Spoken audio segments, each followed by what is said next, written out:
bonsoir, je ne sais pas si vous m'entendez bien. Donc bonsoir.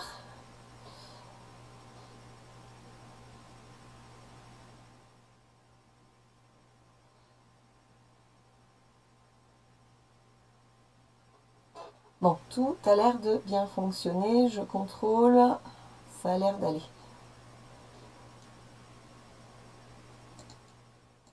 Alors, pendant ce Généa Week-end, j'ai parlé des registres militaires sardes. Et aujourd'hui, je voulais parler de d'autres registres à visée militaire. Coucou Sophie, Sylvaine, oui, du monde. Alors, sur la page de mon site que j'avais écrite pour le challenge 2019, j'avais parlé des registres militaires sardes, mais en tout premier, au début de la page, j'avais parlé de d'autres registres militaires, dont la consigne des mâles. Donc la consigne des mâles, c'est un recensement à visée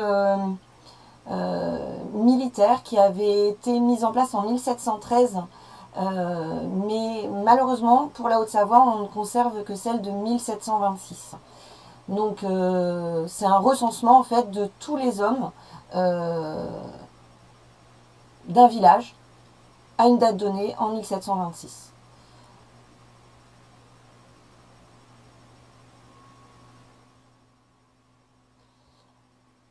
Donc elle n'est pas en ligne, vous ne la trouverez pas sur le service des archives départementales de la Haute-Savoie.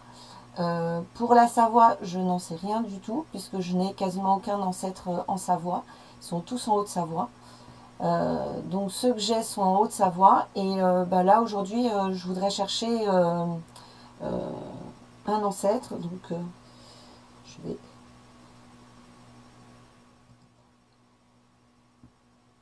aller sur le bon écran, j'espère. Voilà. Donc je voudrais chercher la présence de Bernard Rémermillet à Fillinges en 1726, puisque il était né en 1668 et qu'il est mort en 1743. Il doit forcément se trouver dans cette consigne des mâles. Donc on va aller voir à quoi ça ressemble.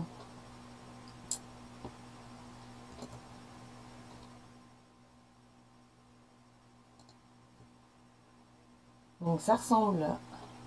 Alors c'est un microfilm qui a été photographié. Voilà. Donc on voit qu'il s'agit là d'un village du quartier de Poulet, mais c'est la consigne des chefs de famille et des enfants mâles de la paroisse de Fillinges pour l'année 1726.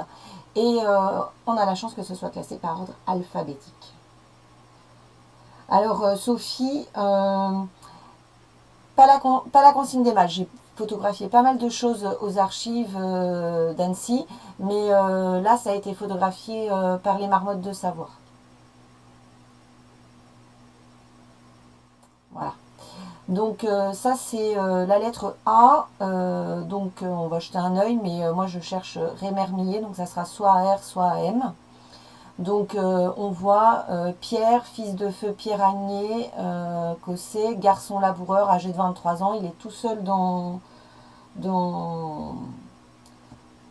son foyer. Donc nous on va aller voir un peu plus loin.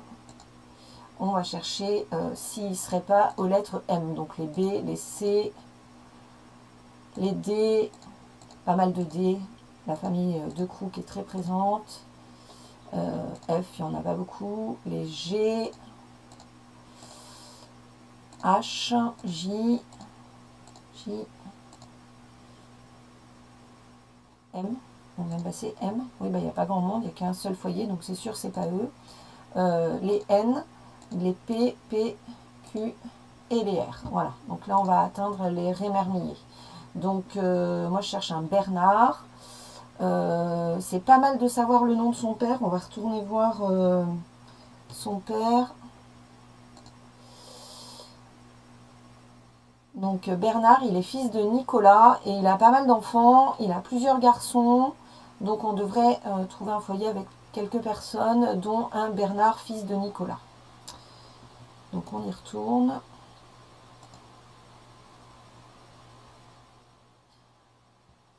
Donc Rémermier Joseph, Rémermier Jean, Rémermier Mathieu, fils de feu Bernard. Donc c'est pas lui. Ah bah voilà. Rémermier Bernard, fils de feu Nicolas Rémermier, marié, laboureur, âgé de 60 ans, donc 1726 moins 60, 1666, et moi j'avais une date 1668 je crois. Donc c'est pas mal. A consigné 3 fils. Le premier appelé Claudie, âgé de 18 ans, garçon et laboureur. L'aîné appelé... L'aîné, oui je crois que c'est ça, appelé Antoine, âgé de... Ben, c'est pas l'aîné alors. L'autre, appelé Antoine, âgé de 12 ans. Et l'autre appelé André, âgé de 5 ans, tous habitant avec lui. Donc voilà, j'ai ma famille rémermillée.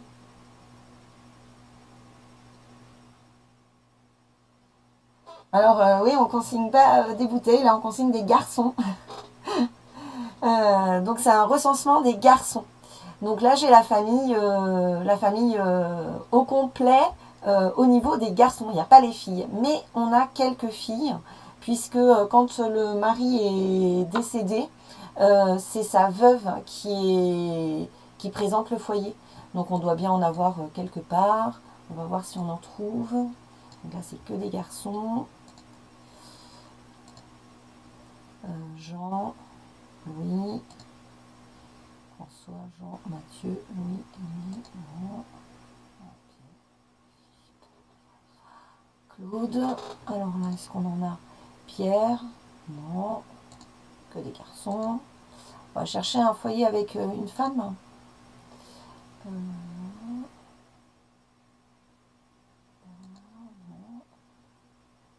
C'est quoi? Benoît, Maurice, François.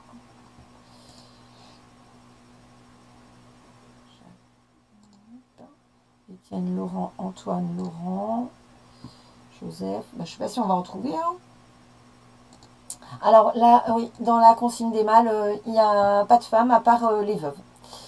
Ça, c'est sûr. Mais en Haute-Savoie, on a un autre recensement dont je parlerai une autre fois. Et là, qui recense tout le monde. C'est celui de 1748.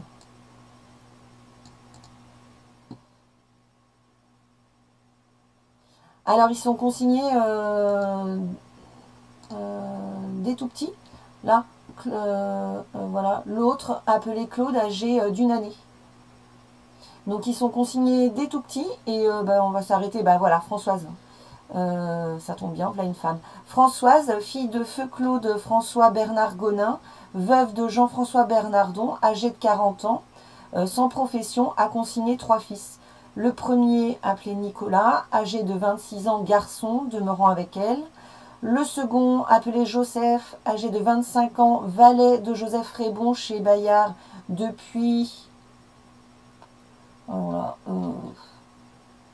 4 mois peut-être bien. Et l'autre, Balthazar, âgé de 20 ans, garçon demeurant avec elle. Donc l'intérêt, oui, 1748, la capitation. On en parlera une autre fois.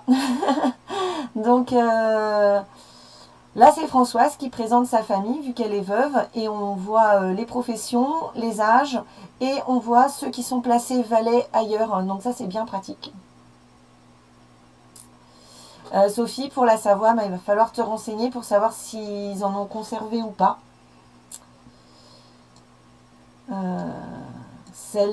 Pour la Haute-Savoie, il n'y a que celle de 1726, mais normalement, à partir de 1713, il devrait y en avoir.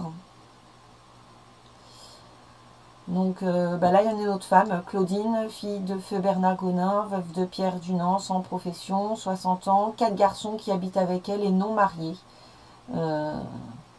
Sauf l'un. Voilà.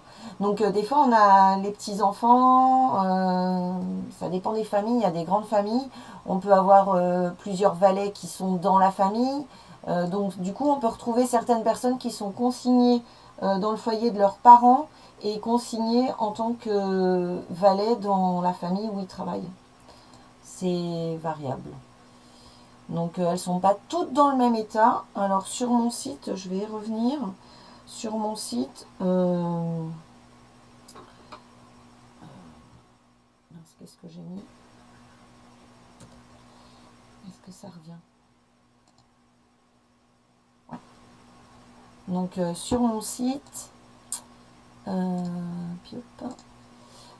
j'avais mis une photo de la consigne de vieux en Sala. Donc je n'ai pas trouvé le foyer de mes ancêtres parce qu'il est sans doute dans un haut de page. Voilà. Donc voilà, celle de vue, tous les hauts de page sont mangés. Et c'est la fin du registre qui est comme ça. Et comme vue c'est un V, c'est la fin du registre. Et c'est un très gros village. C'est là d'où viennent la majeure partie de mes ancêtres savoyards. Donc là, par exemple, on voyait ce foyer, là, Gérard François. Il a un fils, 42 ans, dans le régiment de Savoie pour la communauté. Donc c'était le but, en fait, de ce recensement des hommes, c'était de pouvoir envoyer dans les régiments un certain nombre de soldats par communauté. Donc là, il a un fils qui est déjà parti dans le régiment de Savoie pour la communauté. Il en a un autre qui est marié, laboureur, qui vit avec lui, qui n'a pas d'enfant. Un autre de 38 ans qui est marchand hors du pays dès 18 ans. Donc oui, c'est les marchands savoyards qui quittent la Savoie. C'est pas tous des ramoneurs. Il y a beaucoup de marchands qui partaient dans le nord-est de la France actuelle, en Allemagne, en Pologne, en Italie. Voilà, il partait assez loin. Donc là, il est parti depuis 18 ans. On les retrouve des fois dans les tabelions, mais je ferai une autre soirée tabelion. Il a un autre garçon consigné comme domestique de Madame Mouchet. Donc il est déjà consigné, il nous le précise. Et il y a Joseph, 28 ans, qui habite avec le père, et Pierre, 26 ans, marié, cordonnier, et séparé d'avec son père sans enfant. Donc du coup, Pierre, on va le retrouver ailleurs dans ce recensement des hommes. Donc à partir de ce recensement j'avais fait de la consigne, j'avais fait un petit géniali déjà à l'époque, voilà, qui est ici. Et j'avais présenté ce qu'on pouvait trouver avec... je vais monter un peu plus pour que ma photo ne gêne pas. Voilà. Enfin, ma photo, mon image. Donc j'avais montré ce qu'on pouvait voir. Donc il y avait 844 individus lisibles, parce que du coup il en manque quand même quelques-uns. Donc il y en avait 87% qui venaient de vue, 1% d'immigrés, 1% d'émigrés dont je connais la localité, et 6% qui sont hors du pays, donc je ne sais pas où ils sont partis. Donc voilà, j'avais fait un peu de statistiques, j'avais mis une petite pyramide des âges, avec, c'est après je crois, le chef de famille, voilà, le plus jeune chef de famille 14 ans et le plus âgé 90. Et il y avait 16% des foyers qui étaient présentés par des femmes. Après, donc j'avais mis hors du pays, et puis les destinations, donc j'avais Annecy, Boëge, Chambéry, Château-Blanc, Contamine. Alors il y a des villages qui ne sont pas très loin. Boëge, Contamine, c'est juste à côté. Cran, La Roche, c'est un tout petit peu plus loin. La Tour, Montpellier, Rumilly et Séminaire. C'était les destinations. Il y en avait pas beaucoup par destination. J'avais regardé donc au niveau des domestiques, il n'y avait que 3 domestiques qui venaient d'ailleurs et 32 qui venaient du village lui-même. Non, il n'y a pas d'autre année. C'est la seule année. C'est la seule qui a traversé les époques. C'est vraiment une photographie du village en 1726. Ouais, dommage. Et Qu'est-ce que j'avais fait d'autre? Ah oui, alors j'avais parlé des soldats. Il y en avait 7 qui étaient en service et 11 qui avaient déjà servi. Tout ça, c'était précisé. On savait depuis combien de temps ils étaient engagés pour la communauté ou engagés volontaires, etc. Tout ça, c'est précisé. Alors après, les professions. Donc, une majorité de laboureurs. Et puis, plein d'autres petites professions. Donc, j'avais fait toute une petite analyse pour le challenge 2019. Voilà. Donc, voilà ce que c'est que la consigne des mâles et son intérêt. Donc j'avais expliqué un peu au-dessus. Le but c'était vraiment de constituer une armée et ils n'ont été en guerre qu'une fois entre 1713 et 1792. Et donc ça a servi en fait juste pour cette guerre-là parce que le reste du temps ils avaient des périodes de formation, mais voilà. C'était vraiment... Et le nombre de soldats qui étaient recrutés dépendait de chaque village. Merci Delphine pour l'analyse. Donc c'est super intéressant. Alors je sais, j'ai pas consulté encore, mais j'ai découvert qu'il y avait des registres d'assentement qui sont en série C. Ça aussi c'est la série 4C, mais là c'est un microfilm. Et des registres d'assentement, j'aimerais bien les consulter. Et puis il y a plein de registres militaires, mais alors il y en a pas mal qui sont à Turin, parce que quand le duc de Savoie a emmené sa capitale à Turin, de Chambéry à Turin, il a emmené plein de documents avec lui. Alors il y en a qui se sont perdus et d'autres qui se sont conservés, mais il faut aller à Turin. L'assentement, c'est des registres d'engagement des soldats. Donc j'avais trouvé un petit document sur Gallica qui expliquait, qui était pas mal fait du tout, et qui expliquait ce que c'était et ce qu'on y trouvait. Voilà. Donc ça, c'est d'autres sources qui sont vraiment spécifiques à la Savoie. La consigne des mâles, 1726. Et puis les registres militaires sardes, 1815-1859. Donc j'ai pas parlé de la période après 1859, parce qu'ensuite c'est les mêmes registres qu'en France. Et ils sont disponibles en ligne aux archives départementales de la Haute-Savoie.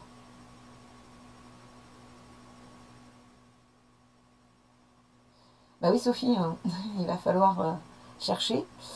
Donc voilà, donc j'avais cette petite présentation que je voulais vous faire sur la consigne des mâles parce que c'est tellement extraordinaire. C'est vraiment, c'est vraiment super bien. Comme quand on a son village, c'est une photo du village de tous les hommes. Ça permet de retrouver tous les foyers, toutes les familles. C'est vraiment bien. Donc j'ai pas trouvé la branche que je cherche. Alors, j'ai pas trouvé la branche que je cherche, c'est des pelés. Ça doit être pierre. Pelé pierre à vue, je l'ai pas trouvé. Pourtant, il y est forcément. Mais le problème, c'est que avec ses frères, ils sont. Joseph, je sais pas ce qu'il est devenu. Je pense qu'il est mort enfant, mais pas sûr. Hein. Il y a beaucoup d'enfants qui portent les mêmes prénoms. Ça n'a pas forcément de. Ça ne veut pas dire qu'ils sont forcément morts, même s'il y a un autre Joseph après. François, j'ai pas trouvé ce qu'il était devenu non plus. Et Joseph, il est mort à 10 ans. Et donc, il n'y a que Pierre. Donc, je pense que Pierre, il était peut-être parti ailleurs.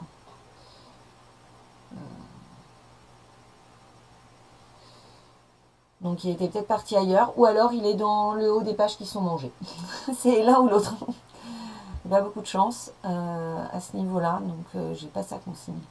Par contre, on a plein d'autres informations parce que il y a le tabellion et le tabellion c'est extraordinaire comme source. Donc le tabellion, voilà, j'ai rentré certains événements là, mais j'en ai rentré beaucoup plus pour son père. Non, pour lui déjà c'est pas mal. J'en ai rentré, j'ai pas fini d'éplucher parce que le tabellion il commence en 1697 Et j'ai un acquis en 1730, mais il a bien dû avoir d'autres actes entre. Donc tabellion c'est énorme, le tabellion de vue c'est au moins 900 à 1500 pages minimum par année. Donc je parlerai des tabellions une autre fois parce que c'est un sujet très vaste et extraordinaire aussi. On n'a pas besoin de chercher les notaires partout. Tout est regroupé dans un seul registre qui s'appelle le tabellion. Donc voilà, ça c'est une super source. Euh, et puis dans mes petites sources fétiches, ouais, la capitation espagnole. Donc j'en parlerai une autre fois, je garde le sujet pour une autre fois. Voilà, donc c'est tout ce que je peux vous dire aujourd'hui sur la capitation, pas sur la capitation, pardon, sur la consigne des mâles.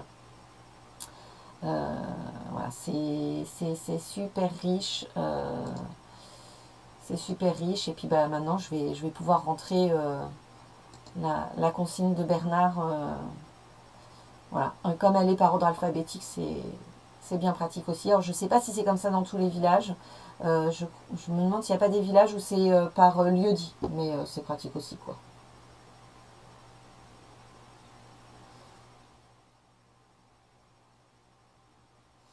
Ouais, ça donne envie hein, d'avoir des ancêtres en Haute-Savoie. Quand on voit des sources comme ça donne envie. Mais bon, il y a d'autres régions qui ont aussi des sources bien spécifiques. Et puis, euh, la plus extraordinaire de la source de la Savoie, euh, ouais, je sais pas encore trop sur quoi, mais je vais voir Brigitte. Mais non, c'est pas Brigitte. Donc, ouais, il y a une source qu'il faudra que je vous présente, c'est la Gabelle du sel. Alors, la Gabelle du sel, non, mais ça, c'est formidable, la Gabelle du sel. La Gabelle du sel, c'est le premier recensement de toute la population de la Savoie, 1561.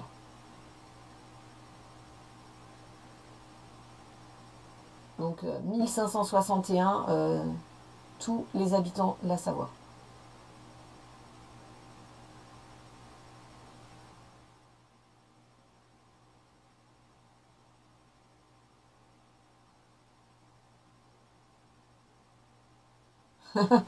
Sophie, tu t'en vas? Mais j'ai fini.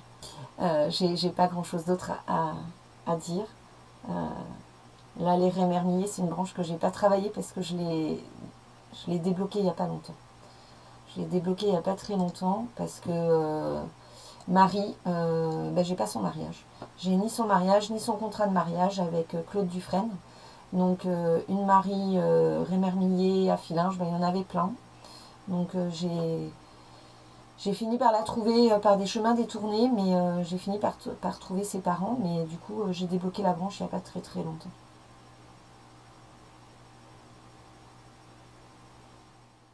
Donc voilà, je vais arrêter là. J'ai pas trop grand chose d'autre à vous dire. J'ai fini ce que je voulais vous dire sur la consigne des mâles. Donc je voulais vous présenter ça. Je trouve ça, la Haute-Savoie, ça me donne vraiment très envie de faire de la généalogie. C'est vraiment bien. Vas-y Sophie, file. Merci Hélène, oui. Je suis contente si ça a marché, si vous m'avez bien entendu aussi.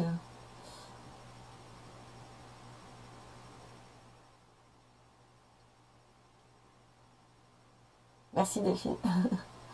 Donc je vais vous dire au revoir et puis à bientôt. Je vais essayer les mardis soirs, c'est pas mal. C'est pas mal avec les filles. Il n'y a pas d'activité sportive, il y a rien.